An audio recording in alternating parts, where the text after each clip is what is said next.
Bom dia, sexto ano, tudo bem com vocês?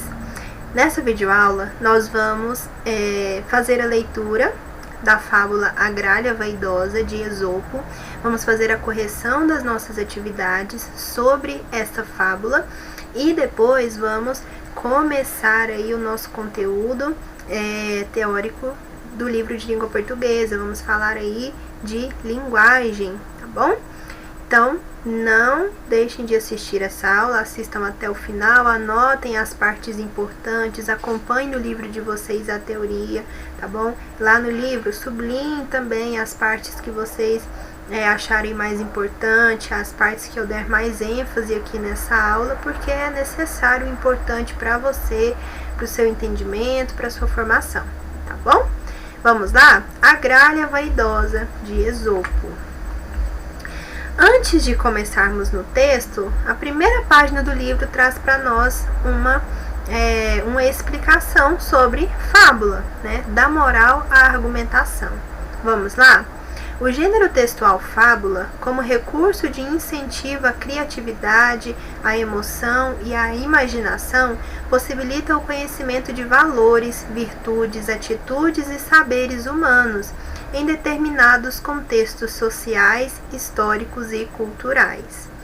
Como forma literária específica, a fábula é uma narração breve, em prosa ou em versos, cujos personagens são, via de regra, animais e, sob uma ação alegórica, encerra uma instrução, um princípio geral ético, político ou literário, lição moral, que se depreende naturalmente do caso narrado. Tem a fábula, portanto, duas características substanciais, uma narrativa breve e uma lição ou ensinamento. Então, isso daqui é essencial para a fábula. São características substanciais. Então, a fábula, como já está aqui, é uma narrativa breve, como nós já falamos diversas vezes, né? Em que nós temos personagens via de regra, ou seja, geralmente, na grande maioria das vezes, os personagens são animais, que têm características humanas, e a história, a narrativa ali, ela tem a intenção de nos ensinar algo, então ela tem uma intenção moral. Nós temos a chamada lição moral, ou lição de moral, que nós temos nessas histórias, nessas narrativas curtas. Vamos falar aqui um pouquinho sobre Esopo. Esopo é o pai das fábulas. Nós vamos trabalhar Esopo aí o ano todo, né? Nós vamos trabalhar com um livro da Ruth Rocha, que trata justamente de fábulas de Esopo. O nome do livro é Fábulas de Esopo, porque ela vai recontar aí algumas fábulas de Esopo. Esopo é considerado o pai das fábulas, porque lhe são atribuídas várias histórias em que os animais e a natureza personificados ensinam lições de vida. As suas histórias vêm sendo contadas de geração em geração ao longo dos séculos. Por isso é conhecido como o maior representante desse gênero literário. Então, falou em fábula, falamos em Esopo. Agora sim, vamos para a nossa fábula, A Gralha Vaidosa. Júpiter deu a notícia de que pretendia escolher um rei para os pássaros e marcou uma data para que todos eles comparecessem diante de seu trono. O mais bonito seria declarado rei. Querendo arrumar-se o melhor possível, os pássaros foram tomar banho e alisar as penas às margens de um arroio. A gralha também estava lá no meio dos outros, só que tinha certeza de que nunca ia ser escolhida, porque suas penas eram muito feias. Vamos ter que dar um jeito, pensou ela. Depois que os outros pássaros foram embora, muitas penas ficaram caídas pelo chão. A gralha recolheu as mais bonitas e prendeu em volta do corpo. O resultado foi deslumbrante. Nenhum pássaro era mais vistoso que ela. Quando o dia marcado chegou, os pássaros se reuniram diante do trono de Júpiter. Júpiter examinou todo mundo e escolheu a gralha para rei. Já ia fazer a declaração oficial quando todos os outros pássaros avançaram para o futuro rei e arrancaram suas penas falsas uma a uma, mostrando a gralha exatamente como ela era. Moral da história: belas penas não fazem belos pássaros. Vamos para as nossas atividades, nossas questões aí. Primeira questão: que critério Júpiter utilizou para escolher o rei dos pássaros?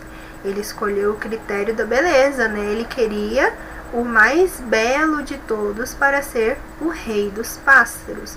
Então, segundo Júpiter, o pássaro mais bonito seria escolhido para ser o rei dos pássaros. Segunda questão: o que levou a gralha a ter certeza de que seria escolhida para reinar entre os pássaros?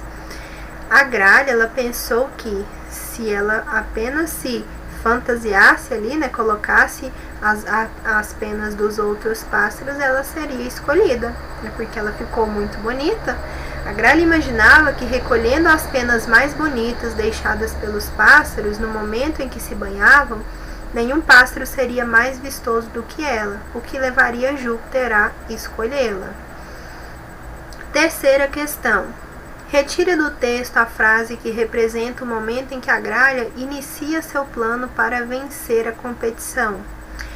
Lá ela tem um pensamento: vamos ter que dar um jeito. Ela pensa nisso, já que ela não tem a beleza, né, dos outros pássaros, então ela tinha que dar um jeito. Então, a partir daí, a partir desse momento, ela começa a arquitetar seu plano para vencer a competição. Quarta questão: por que Júpiter errou, segundo seu critério, ao escolher a gralha para rei dos pássaros raros? Para os pássaros, perdão. Júpiter errou porque se baseou apenas na aparência. Ela realmente ficou muito bonita, ficou mais bonita que todos, porque ela foi pegando as penas e se ornou ali de forma a ficar a mais bela de todas. Porém, Júpiter foi pelo critério do que? Da aparência, da beleza, né? E sem procurar saber se realmente as penas mais bonitas eram do animal, eram dela. Além disso, Júpiter poderia ter escolhido critérios mais relevantes para eleger um rei, como honestidade e sabedoria, em vez da aparência, né? Então, um rei, ele não é feito de aparência. Um rei, ele precisa ser alguém honesto, alguém justo, alguém sábio, inteligente, justamente para exercer ali a sua função de rei, né? Então, o Júpiter, ele foi pela aparência, deixou de lado ali aquilo que realmente importaria, os atributos que realmente importariam em um rei, e acabou não dando muito certo, né? Então, a gralha errou, claro, e Júpiter também. Júpiter também errou no momento aí de escolher os critérios para a escolha do rei. 5. Quem está narrando a história participa dela também? Justifique sua resposta com passagem do texto. Pessoal, quem está contando a história ali é um personagem? Faz parte da história também ou está apenas observando? Não participa, né? E quais passagens do texto nós podemos identificar? Com os verbos ali em terceira pessoa, né? Então, tem diversas passagens ali. Aqui, nós temos algumas sugestões de resposta que você pode ter colocado ou não. Você pode ter colocado outro, não tem problema. Desde que seja possível identificar a terceira pessoa, os verbos conjugados na terceira pessoa, ok? Não, né? Não participa da história, o narrador. Para justificar, pode-se utilizar qualquer trecho do texto que represente o narrador em terceira pessoa, como em: Júpiter deu a notícia de que pretendia escolher um rei para os pássaros e marcou uma data para que todos eles comparecessem diante do seu trono. Os verbos estão conjugados na terceira pessoa. Ele deu a notícia, ele marcou uma data para que todos comparecessem. Então, observe que é como se alguém estivesse olhando e observando o que estava acontecendo e contando a nós. Não está ali dentro da história, dentro da narrativa, está do lado de fora observando. Então nós temos um narrador observador, um narrador em terceira pessoa, também chamado assim, certo? Não participa da história. Nós já falamos aí sobre os narradores em alguns momentos. No livro de língua portuguesa de vocês, nós temos também um quadrinho lá que vai falar, vou até observar a página aqui, falar para vocês, que vai falar justamente desses narradores. Página 20 do livro de vocês, lá embaixo, num quadrinho roxo, azul, vai falar aí sobre os tipos de narradores: narrador personagem, narrador observador, tá bom? Agora nós vamos para o livro de língua portuguesa também, lá na página, vamos ver a página certinha aqui, página 22 do livro de língua portuguesa de vocês. Nós começamos aí com o conteúdo, a linguagem e a produção de sentido, de sentidos, né? E nós vamos falar um pouco sobre isso. A linguagem, o que é linguagem? Para que serve a linguagem? Por que nós nos comunicamos? Como nós nos comunicamos? Tudo isso é importante e é o conteúdo fundamental aí para nós iniciarmos o nosso ano. Então vamos lá? A linguagem e a produção de sentidos, como eu já mencionei, está lá na página 22 do livro de vocês. Analise com atenção os textos abaixo. Vamos lá, texto 1, nós temos aí Ângelo falando o seguinte: minha namorada diz que já tenho muitos gatos, 6, e não posso ficar com a fumacinha. Então, era para tirar foto e pôr ela para doação. Segue abaixo fotos dela. Gostaria de deixar claro que ela não usa caixinha de areia, rouba comida, tá cheia de pulga, acho que tem sarna, odeia outros animais, não suporta criança e não fica bem com humanos. Tem um temperamento terrível. Se ninguém se interessar, infelizmente teremos que ficar com ela. Interessados, chamem inbox. E aí nós temos a foto da fumacinha. Texto 2. Proibido jogar lixo, sujeito a tijolada. Texto 3. Facilite o troco ou então leva bala. E texto 4, temos uma placa: escola, embarque e desembarque. E tem o horário embaixo também, né? Dias letivos das 7 às 18 horas. Pessoal, observem que eu quero que vocês foquem aí na intenção comunicativa de cada um desses textos, né? Por exemplo, o primeiro texto é um anúncio de doação de um gato. Vocês acham que o Ângelo estava realmente interessado em anunciar o gato, em fazer essa doação? E qual foi a estratégia dele? Ele escolheu cada palavra ali com uma intenção comunicativa, né? Ele, na intenção de realmente não doar a gatinha, ele falou que ela não usa a caixa de areia, ela tem pulga, tem sarna, enfim, ele fez o contrário do que alguém que gostaria mesmo de doar o gato falaria, né? E aqui no texto 3 também, facilite o troco, então leva bala. Peraí, que bala é essa? Tem mais de um sentido. Qual seria o correto aí, né? Então, os textos, quando nós falamos, quando nós nos comunicamos, quando nós escrevemos textos, nós temos intenções comunicativas. E nós temos algumas questões para nós refletirmos aí, vocês refletirem sobre esses textos. Primeiro, essas imagens comunicam algo para você? 2, em qual ou quais desses textos o objetivo foi produzir humor? 3, onde podemos encontrar textos como esses? 4, qual texto foi produzido originalmente na internet? 5, qual a intenção dos autores dos textos ao produzi-los? Discuta com seus colegas e o seu professor. Nós discutimos ali sobre o primeiro, né? Sobre o primeiro texto. havia uma intenção ali do autor, né? De, na verdade, não que ninguém se interessasse pela gatinha, porque ele queria ficar com ela. Então, cada texto, cada palavra que nós proferimos, que nós enunciamos, nós temos intenções. Essas palavras são carregadas de intenção. A escolha das palavras, o momento, a forma como nós falamos.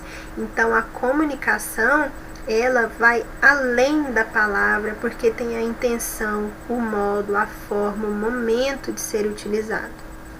Vamos lá. Algum dia você já se deu conta da infinidade de textos que produzimos ou recebemos diariamente? Eles estão por todos os lados, na rua, em casa, na praia, na internet. Os textos fazem parte da nossa vida, mesmo que sejam compostos apenas de uma imagem, como veremos mais adiante.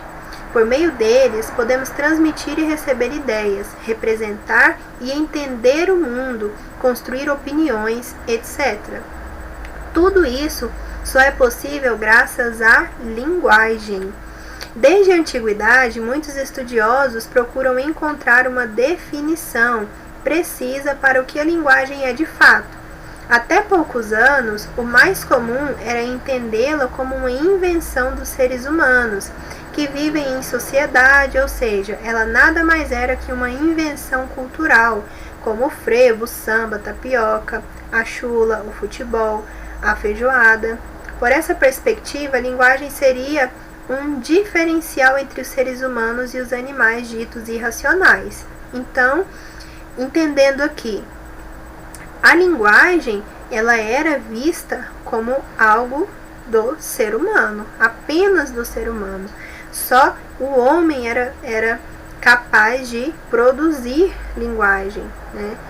Mas aí o tempo foi passando, as pessoas, né, os estudiosos foram observando que não é bem assim. Não é só o homem que utiliza a linguagem. Vamos voltar ao texto? Mesmo ainda sendo considerada um dos diferenciais entre homens e animais, a linguagem não é exatamente um produto da cultura. Na verdade, ela é uma habilidade que desenvolvemos instintivamente. Então, ela não é criada, ela é instintiva, e que torna possível a nossa comunicação e até mesmo a nossa convivência em sociedade. A linguagem está tão ligada à sociedade que podemos afirmar que uma não existe sem a outra. Imagine como seria viver em um lugar onde ninguém jamais se entendesse. Pessoal, observe, se nós vivêssemos em um lugar em que as pessoas não se entendessem, onde não era possível compreender. Então, é impossível pensar em sociedade sem pensar em linguagem. É impossível pensar em linguagem sem pensar em sociedade. Nós temos a necessidade de nos comunicar e nós fazemos isso através da linguagem. Aqui, assim, a linguagem é uma capacidade que possibilita a nossa interação. Primeiro conceitinho aqui sobre linguagem. É uma capacidade nossa que possibilita a nossa interação. Com a linguagem, nós somos capazes de interagirmos uns com os outros. Instintivamente, vamos ver o que é instintivamente, qual é o significado disso? Quer dizer naturalmente. A linguagem se desenvolve nos seres humanos de forma natural. Não é preciso ir à escola para aprender a falar. Ainda bebês, proferimos palavras soltas, papai, mamãe, miau, au, au, etc. E com o tempo aprendemos a nos expressar com bastante clareza. E mais, pessoal, antes de aprendermos a conversar mesmo, a falar palavras, papai, mamãe, o bebê chega um momento que ele entende que se ele chorar, ele vai ganhar comida, né? Se ele chorar, ele vai ganhar colo. Então, é a maneira dele se comunicar. Então, desde que nascemos, instintivamente, naturalmente, nós temos a necessidade de nos comunicar, e a linguagem, ela é instintiva, né? Ela é natural. Capacidade de simbolizar. Para nos comunicar, encontramos contamos, com um diferencial muito interessante, a capacidade de simbolizar. Tudo que está à nossa volta, o que nem mesmo existe, pode ser simbolizado. Não entendeu?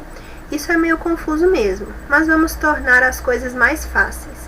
Você sabe o que a figura ao lado representa? Aqui nós temos um desenho de um saci, né? Pois então, ela só existe no mundo imaginário, mas mesmo assim podemos falar sobre ela em uma conversa sem nenhum problema. Observem, é algo que não existe concretamente, realmente, está aí na imaginação, mas nós conhecemos, não só o saci, o curupira também. Se nós vermos um desenho dele, provavelmente nós saberemos quem é, mula sem cabeça. E são o que? Personas que vivem aí no mundo imaginário, né?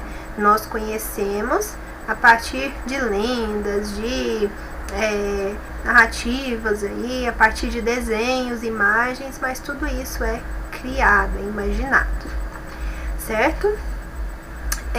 Mas mesmo assim podemos falar sobre ela em uma conversa sem nenhum problema. Isso é simbolizar. Os símbolos povoam a nossa vida, são sinais, placas, palavras, textos, objetos, desenhos, quadros, gráficos, gestos, etc. Pessoal, nós temos símbolos por toda a parte. Observe aqui, estou gravando aqui, eu tenho esses dois símbolos aqui. Um que é de pausar, o outro parar. Eu nem preciso daquelas palavrinhas ali para saber isso, né? O símbolo aqui me indica isso. Aqui eu tenho um pincel, então provavelmente é para escrever algo, anotar. Então nós estamos cercados de símbolos. Se um símbolo não fizer parte da nossa vida, não poderemos compreender o que representa. Então, nós podemos, vez ou outra nós encontramos um símbolo que nós não conhecemos. Por quê? Não faz parte da nossa vida, nós não convivemos com ele. Nós vamos entender? Provavelmente não. Para nós vai ser simplesmente um desenho, um rabisco. Mas quando aquilo passa a fazer sentido, passa a ter sentido, você conhece aquele símbolo, aí é diferente. Aí quando você ver novamente, você vai saber qual é aquele símbolo. Se nunca nos depararmos com palavras como improfícuos, preitesia, mercê, petulante, evidentemente não poderemos entender o que significam. Foi o que aconteceu com o asno na fábula O Leão, o Asno e a Raposa. Então, palavras são símbolos? São. E se eu não conheço a palavra, eu não vou entendê-la, não vou entender a utilização dela. Portanto, é por meio da linguagem e da nossa experiência de mundo que conseguimos nos compreender e relacionar símbolos para interagir com nossos semelhantes, refletir sobre a realidade, transmitir valores, conhecimentos. Enfim, relacionando símbolos, produzimos sentido. Então, observem aí a importância do símbolo na produção de sentido. A linguagem é importante, a nossa experiência, o nosso conhecimento de mundo também é importante para que a comunicação ocorra. Na internet, sobretudo nas redes sociais, é muito comum utilizarmos emoticons, do inglês emotions, emoção, e ícone, para expressar emoções e ações. Inicialmente, os emoticons eram representações gráficas produzidas de forma grosseira a partir do agrupamento de sinais da escrita. Observe como nós fazíamos aqui, 2 pontos, o hífen e um parêntese, triste, o outro feliz, gritando. Era bem grosseiro, bem rústico mesmo. Mas hoje, com a popularização dos smartphones, já dispomos de uma infinidade de desenhos que representam nossas emoções, reações, estados, etc. De maneira muito mais real, que são os emojis, palavra japonesa que quer dizer pictograma. E mais, com o propósito de tornar nossa comunicação ainda mais dinâmica, podemos combinar palavras e desenhos. E aqui nós temos os emojis ou emojis, né, que nós utilizamos aí bastante no WhatsApp, no Instagram, nas redes sociais. que são realmente os desenhos de forma bem mais clara, que expressam melhor aí os sentimentos, as emoções, e nós combinamos as palavras com esses emojis, esses desenhos aí. Nós podemos interagir de várias formas, utilizando linguagens diferentes. No trânsito, por exemplo, as placas de sinalização nos orientam, as buzinas nos chamam a atenção, etc. É possível nos comunicarmos até mesmo utilizando nosso corpo. Então aqui nós percebemos que em diversas situações e de diversas formas nós conseguimos nos comunicar. Antes de darmos continuidade aqui ao texto, vamos a esse quadrinho azul aqui do Aprenda Mais. O que diferencia os seres humanos dos outros animais? Vamos saber? Várias características nos distinguem dos bichos, como o modo de caminhar. De todas as espécies do reino animal, somos a única cuja forma padrão de deslocamento é o bipedalismo, o andar sobre duas pernas. Esse traço, que já se manifesta em nossos ancestrais, moldou o jeitinho humano de ser, mas nem tudo que se pensava ser exclusivo do Homo sapiens é de fato coisa nossa. Por exemplo, a capacidade de se reconhecer no espelho. Experimentos revelam que chimpanzés, golfinhos e elefantes têm essa capacidade, diz César Hades, estudioso do comportamento animal da Universidade de São Paulo, USP. Além disso, algumas espécies utilizam ferramentas para certas atividades e até pensam. É claro que os animais se comunicam entre si, mas nenhum deles tem um código oral e escrito tão complexo quanto o nosso. Estudos sobre o desenvolvimento da linguagem revelam que estudantes universitários possuem um vocabulário de 80 mil palavras, contra, por exemplo, 100 sinais dos chimpanzés. Então, nós temos aí, um sistema de comunicação bem mais complexo. Agora, vamos dar continuidade ao nosso texto. Podemos interagir utilizando palavras ou outras formas de representação. Mas é preciso cuidado em um ponto. Sozinhas as palavras não têm significado completo. O sentido não depende só delas, mas da situação em que são empregadas, do conhecimento compartilhado entre as pessoas, das intenções que transmitem, etc. Esse parágrafo aqui ele é bem importante para nós, viu? Porque ele vai falar o seguinte, que nós, para nos interagir, utilizamos palavras ou outras formas de representação. Um aceno é uma comunicação, um tchau, ou um vem cá, silêncio. Então, nós não precisamos de palavras para nos comunicar, mas utilizamos tanto palavras quanto gestos, cores também. Um semáforo, sinal, nós não temos ali palavras ou alguém falando, mas a cor comunica. Vermelho, pare, amarelo, aguarde, e verde, siga. E com o nosso conhecimento de mundo, sabemos disso. E outra coisa que é bem importante é que as palavras sozinhas, elas não significam, não tem um significado completo, porque depende da intenção comunicativa, depende da situação, porque uma mesma palavra ela pode ser utilizada em diferentes situações e nessas diferentes situações significar coisas distintas, diferentes, certo? Por essa perspectiva, podemos dizer que as palavras desempenham dois papéis importantíssimos. Olhem aqui. Elas dão nome a objetos, ações, sentimentos, sensações, qualidades, defeitos, etc. Da mesma forma que os sinais, elas tornam possível a troca desses conteúdos entre nós, ou seja, as palavras viabilizam boa parte da nossa comunicação. Então, elas viabilizam a nossa comunicação, boa parte dela, e dão nomes, objetos, ações, etc. Para entender melhor essa afirmação, leia a tirinha a seguir, uma tirinha aí, silvestre. Você consegue se expressar através da música, filho? Sim.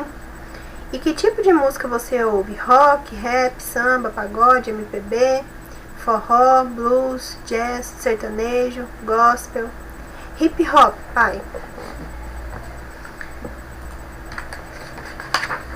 1.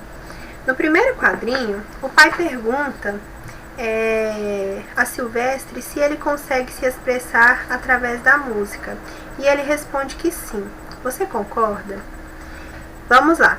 Na questão 1, é importante observarmos a relação entre o hip hop e a grafitagem presente no último quadrinho. Observem aqui que ele falou hip hop, pai, e olhe a expressão dele, né, do pai aqui, pela quantidade de grafite e também pela questão da música, né?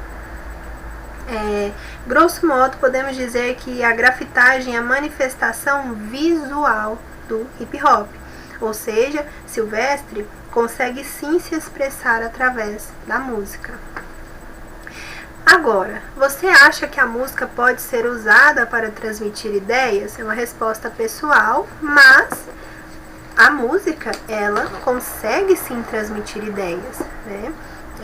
Nós temos músicas que são denúncias, né, denúncias sociais, denúncias de violência, denúncias, aliás, não só denúncia, vem pregar aí a igualdade também, vem falar sobre a desigualdade, sobre racismo, enfim. A música, ela consegue sim, ela transmite sim ideias. Nessa tirinha, o autor pôde se expressar. Para compreendermos o que ele quis dizer, relacionamos vários elementos, como palavras, situações, imagens, cores, etc. O processo de construção do sentido é muito rápido e começa antes mesmo de lermos a tirinha. Isso porque, quando a vemos, nosso cérebro já começa a processar informações. Uma delas, certamente a primeira, é a certeza de que o autor quis nos comunicar algo. Com base nisso, lemos as palavras e as relacionamos com as imagens, procurando criar sentido. No final do processo, vemos que Silvestre consegue se comunicar tanto através da música como através da grafitagem. Como conseguimos captar a ideia do autor, podemos dizer que houve comunicação. Então a tirinha é uma forma de se comunicar. O autor, ele tinha uma intenção ao construir a tirinha, ele tinha uma intenção ao escolher cada palavra, as imagens ali também, e juntas ali com essa linguagem mista, tanto a imagem quanto as palavras, nós conseguimos entender, e o autor ali, ele vai concretizar o seu objetivo de comunicação. Para produzir essa tirinha, o ilustrador utilizou duas linguagens, linguagem verbal e a linguagem não verbal. A linguagem verbal, ela utiliza palavras escritas ou faladas. A não verbal utiliza sinais para possibilitar a interação. Utiliza outros sinais a não ser palavras ou a fala. São imagens, desenhos, sons, gestos, cores, etc. Eu não falei sobre o sinal, o semáforo. O semáforo é a utilização ali da linguagem não verbal. São cores, não são palavras, não a fala, são cores. Observe estes exemplos. Nós temos aqui uma placa que significa o quê? Pista escorregadia. E o desenho que nos diz isso. Aqui nós temos uma letra, estacionamento permitido. E se nós tivéssemos aqui um tracinho, um X, não pode estacionar. Se nós tivéssemos um X aqui, na verdade, seria proibido parar e estacionar. Só com um X é proibido estacionar. Então, tudo isso, observem como um traço, já muda a comunicação, muda o sentido aí da comunicação. E para isso nós temos que conhecer os sinais, né? Tanto que para tirar carteira é preciso passar por um curso para aprender isso, porque se não aprender, não é possível, né? Precisa ter ali o entendimento das normas, das placas de trânsito para dirigir. Aqui, proibido usar telefone celular. Essa daqui já é proibido estacionar moto. Aqui está pedindo silêncio, né? Não pode, proibido falar. E aqui nós temos algumas imagens, ó. Observe, linguagem dos pratos. Pausa por um instante, aguardando o segundo prato. Excelente, satisfeito, não gostou do menu. Então, cada posição ali do talher vai comunicar uma coisa, tem uma intenção. Aqui nós temos uma uma imagem, o importuno, de Almeida Júnior, 1898, Óleo sobre Tela, está na Pinacoteca do Estado de São Paulo, é uma tela. Nós temos uma foto, Arcos da Lapa, outra foto, Arcos da Lapa, porém uma é na década de 60, a outra em 2016. Observem a diferença, as cores, uma é preto e branco, a outra é colorida. Então, como você pode observar, as placas, a posição dos talheres no prato, a pintura e a fotografia também podem ser consideradas exemplos de linguagem não verbal.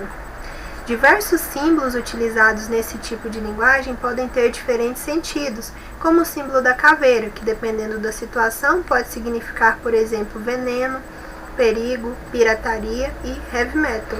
Cada uma dessas utilizações aqui tem um sentido. Agora, vamos para a próxima página. Temos só mais 2 páginas aí sobre a linguagem. Assim, perceba que as diferentes linguagens presentes em um texto não são independentes. Muito pelo contrário, a diversidade de linguagem em um mesmo texto é responsável conjuntamente pela produção de sentidos. As tirinhas são ótimos exemplos de como a linguagem verbal e não verbal atuam conjunta e indissociavelmente na construção dos sentidos.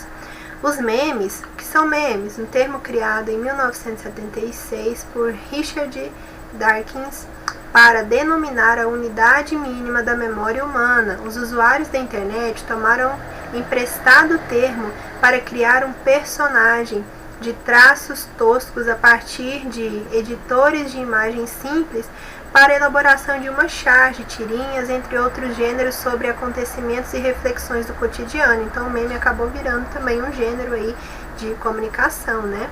Os memes, fazendo uso de uma linguagem mista, ou seja, linguagem verbal e não verbal, contam também simultaneamente com as linguagens verbal e não verbal para a construção de uma ideia.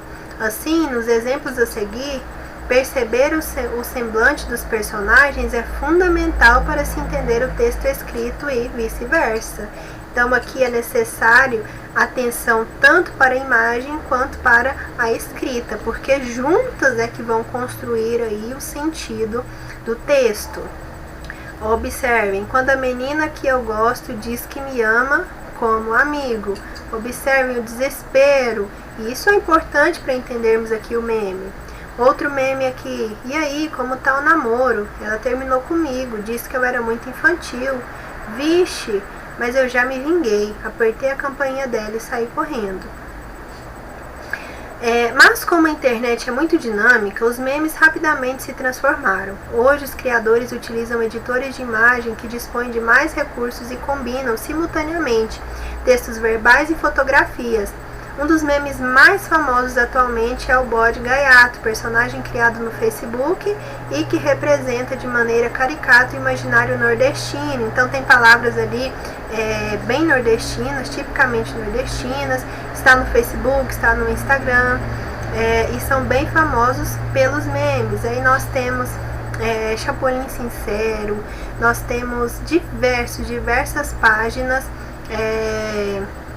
que trabalham aí com o meme, né? E realmente trabalham com esse tipo de conteúdo. Nós temos a língua. Vamos falar agora sobre a língua, fala e a escrita, e aí vamos finalizar a nossa aula. A língua, o que é a língua? Como vimos, a linguagem verbal pode ser escrita ou falada. Sempre que utilizamos a linguagem verbal, estamos nos expressando em uma língua natural. A língua corresponde a um sistema de signos, palavras e de leis de funcionamento, gramática, que as pessoas de determinada comunidade utilizam para interagir. Dizemos que uma língua é natural quando não foi inventada, criada artificialmente.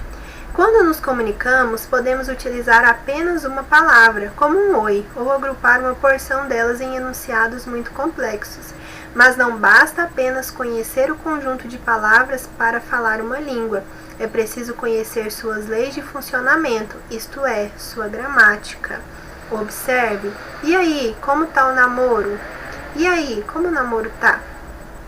Como você deve ter percebido, não há qualquer problema de sentido nesses enunciados. Nós apenas alteramos a posição dos termos e formulamos outra possibilidade de pergunta. Isso só foi possível porque temos um conhecimento bastante específico da gramática da nossa língua. Pessoal, isso é chamado de gramaticalidade. Por quê? Nós temos uma estrutura, uma ordem, para dispor ali as palavras. Então não basta, por isso que ele diz, não basta conhecermos as palavras, nós utilizamos uma estrutura para falar. Observe esses outros exemplos, esse outro exemplo. E como aí o tá namoro já não está na sequência? Houve comunicação aqui? Aqui nós já tivemos um problema de comunicação. Ou aí, oi, como o namoro tá? Também da mesma forma, não está seguindo a ordem, a estrutura da nossa língua. Com isso, nós temos problemas para entender. Nessas duas situações, não produzimos enunciados, pois não obedecemos às leis de funcionamento da língua portuguesa. Essas construções seriam, então, agramaticais. Portanto, para falar uma língua é preciso saber escolher palavras e combiná-las de acordo com essas leis e com o que queremos dizer. Então, por isso que é importante estudarmos a gramática, porque a gramática da nossa língua é fundamental para a comunicação. Fala e escrita. Escrita e fala são comuns à maior parte das línguas e muitas vezes servem de peso para julgar as pessoas. Ao longo da história, infelizmente, percebemos que as sociedades humanas avaliam as pessoas de acordo com a forma como falam e escrevem, o que é um procedimento equivocado. É muito comum se pensar também que a escrita é superior à fala. Esse preconceito tem origens históricas. Na verdade, a escrita e fala seguem organizações próprias, nem sempre relacionadas. Por isso, não tem sentido pensar que é errado falar tomate só porque escrevemos tomate. Também nessa perspectiva, é um engano pensar que uma língua é inferior quando não possui escrita. Todas as línguas naturais são ricas expressivamente e servem às necessidades comunicativas dos seus falantes. E aqui nós começamos aí a falar, a tratar de um tema que vai ser mais trabalhado à frente, que é o preconceito linguístico. Muitas vezes julgamos quem fala de uma forma diferente de nós, quem tem um sotaque diferente ao nosso, quem não escreve, e está aí o chamado preconceito linguístico, E é algo muito ruim, infelizmente, está presente em nossa sociedade, na nossa sala de aula, em nossas casas, em nossa cidade, no Brasil, no mundo, tá bom? Então, fala e escrita, cada uma tem uma dinâmica, não há, a escrita ela não é superior à fala, tá bom? Mas é algo que está aí, tem origens históricas, ou seja, há muito tempo, Nós perpetuamos aí esse preconceito, tá bom? Então, importante lembrar, a fala, escrita e fala seguem organizações próprias, nem sempre relacionadas. Então, nada de achar que uma é superior à outra, tá bom? E aqui terminamos a nossa aula, nossa videoaula. Falamos um pouco aí sobre o que está no nosso livro. Começamos aí, agora é muita teoria, Mas vai ficando mais fácil, mais tranquilo. Vamos conversar bastante sobre isso. Vamos fazer as atividades, corrigir. Durante as atividades nós aprendemos muito também, porque nós discutimos, colocamos na prática ali aquilo que aprendemos, tá bom? Então é isso, até a próxima aula, tenham um excelente final de semana, lembrando que segunda-feira é nossa aula presencial e para quem está no remoto é dia de fazer as atividades, tá bom? O horário que deve ser observado é tanto presencial quanto o remoto, certo? Na nossa aula de apresentação da dinâmica do sistema híbrido e do remoto, foi explicado que No dia que não tem videoaula e que é aula presencial de determinada matéria, é o dia de realizar as atividades. Então, as atividades são enviadas lá no grupo para a resolução, porque no próximo dia já vai ter aula para começar a corrigir a atividade. Você deve fazer a atividade antes de corrigi-la, tá bom? Então, vamos participar aí das dinâmicas, que vai dar tudo certo, tá bom? Qualquer dúvida, eu estou à disposição de vocês durante o plantão, nos dias que temos aulas, no horário das 7 às 11, tá bom? Até a próxima aula, tenham um ótimo final de semana.